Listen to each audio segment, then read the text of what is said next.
கிட்டத்தட்ட ஒரு 11:30 மணி இருக்கும். அந்த டைமுக்கு இவங்க துணியெல்லாம் எடுத்துக்கிட்டு யாரெல்லாம் குளிக்க போறாங்க அப்படின்னா, அந்த சின்ன பெண் இருந்தாங்க இல்லையா, ஒரு 8 வயசு பெண். அந்த பெண் எப்பவும் சரி அப்பா இருக்கிறார் இல்லையா, அதாவது நம்மளுடைய ஸ்ரீகல்யாணியுடைய மாமனார் கூட காலையிலே கிளம்பி போயிருமாங்க. அது குளிச்சு எடுத்து காலையிலே ரெடியாகி போயிடும். அவர் எங்கே போனாலும் அந்த பொண்ணை கூட்டிட்டு போவார். அப்படி அந்த பெண் போயிடுறாங்க. எங்கள் வீட்டில் இருக்கிறது யாரெல்லாம் அப்படின்னு பார்த்தீங்கன்னா, அத்தையுடைய மூத்த மகள், அதன் பிறகு நம்மளுடைய ஸ்ரீகல்யாணி, அதன் பிறகு ஸ்ரீகல்யாணியுடைய அண்ணன் எப்பவுமே மொபைலில் வந்து பைத்தியம் பிடிச்ச மாதிரி இருந்துகிட்டே இருப்பாராம். அதனால அவருடைய ரூம்ல இருந்துட்டு இருக்கிறாரு. இவங்க 3 பேரும் தாங்க குளிக்க போறாங்க. அப்படி குளிக்க போகும்போது கிட்டத்தட்ட ஒரு 1/2 கிலோமீட்டர் தூரம் போகணும் அப்படின்னு சொல்லியிருக்கிறாங்க. இவங்களுக்கும் தோப்பு, கிணறு எல்லாமே இருக்குதுங்க. ஆனால் அங்கே போய் குளிக்க முடியாது, தண்ணி இறைச்சி தான் குளிக்கணும்.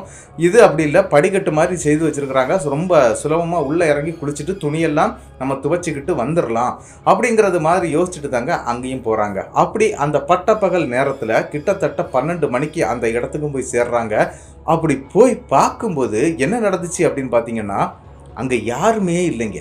எப்பவும் சரி அந்த ஊரை சேர்ந்த ஆட்கள் ஒருத்தர் 2 பேர் அப்படி குளிச்சுட்டு வந்துட்டு போயிட்டு இருப்பாங்க. ஆனா இந்த தடவை அவங்க நிக்கும்போது யாருமே இல்லை. அந்த இடமே வெறிச்சோடி போயிருக்குது. ஒரு அமானுஷ்யம் கலந்து ஒரு நிழலாட்டம் கூட இல்லாத அளவுக்கு அப்படியே இருக்குது. அதுவும் பேர் அமைதியா இருக்குது.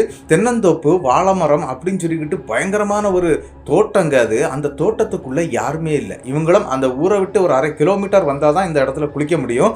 நடந்தே தான் வந்திருக்கிறாங்க. வந்து பார்த்து அவங்களுக்கு ஒரு அதிர்ச்சியா இருக்குது. என்னடா ஒருத்தருமே இல்லையே, என்ன இன்னைக்கு ரொம்ப அமைதியாக இருந்த மாதிரி ஒரு ஃபீல் ஆகுது அப்படின்னு சொல்லிக்கிட்டு இவங்க என்ன பண்ணுறாங்க, சரி யாராவது வருவாங்க, நம்ம குளிப்போம், நம்ம தான் 3 பேர் இருக்கோமே அப்படின்னு சொல்லிக்கிட்டு அவங்க அத்தை என்ன பண்ணுறாங்க அப்படின்னா, வேகமாட்டு கீழே போய் அந்த துணி துவைக்கக்கூடிய வேலையை பார்த்துட்டு இருக்கிறாங்க. மேலே இவங்க ட்ரெஸ் சேஞ்ச் பண்ணிட்டு இருக்கிறாங்க 2 பேருமே. அப்படி சேஞ்ச் பண்ணிக்கிட்டு இருக்கும்போது பக்கத்தில் வந்து ஒரு சின்ன ஒரு கிணறு ஒன்று இருக்குங்க. அந்த கிணத்து பக்கத்தில் இந்த பம்பு செட்டு சொல்லுவாங்க இல்லையா, தண்ணி அடித்து விடக்கூடிய பம்பு செட்டு, ஒரு பெரிய தொட்டி, தண்ணீர் தொட்டி ஒன்று இருக்குது. அந்த தொட்டி பக்கத்தில் அப்படி யாரோ உட்கார்ந்து இருக்கிறது மாதிரி நம்மளுடைய ஸ்ரீகல்யாணிக்கு தெரியுதுங்க. அதாவது தொட்டிக்கு உள்பக்கமாக இருந்து எட்டி பார்ப்பாங்க இல்லையா, அந்த மாதிரி ஒரு தலை அமைப்பு தெரியுது. அந்த தொட்டிக்கு உள்பக்கத்துல இருந்து அது அந்த தலை மாதிரி அப்படி தெரியுதுங்க. யாரோ உள்ள உட்கார்ந்து இருக்கிறாங்க போல இருக்குது அப்படின்னு தான் இவங்களும் நினைக்கிறாங்க. நினைச்சுக்கிட்டு சரி நம்ம ட்ரெஸ் சேஞ்ச் பண்றதுதான் இவங்க உத்து பார்க்குறாங்களோ அப்படின்னு சொல்லிக்கிட்டு பக்கத்துல இருக்கக்கூடிய தன்னுடைய அத்தை மகளான அந்த பொண்ணுகிட்ட, இந்த முழு வீடியோ நீங்க பார்க்கணும்னா கீழே இருக்கக்கூடிய லிங்கை கிளிக் பண்ணி கண்டிப்பா வீடியோ பார்த்துருங்க. மறக்காம சப்ஸ்கிரைப் பண்ணிருங்க. நன்றி.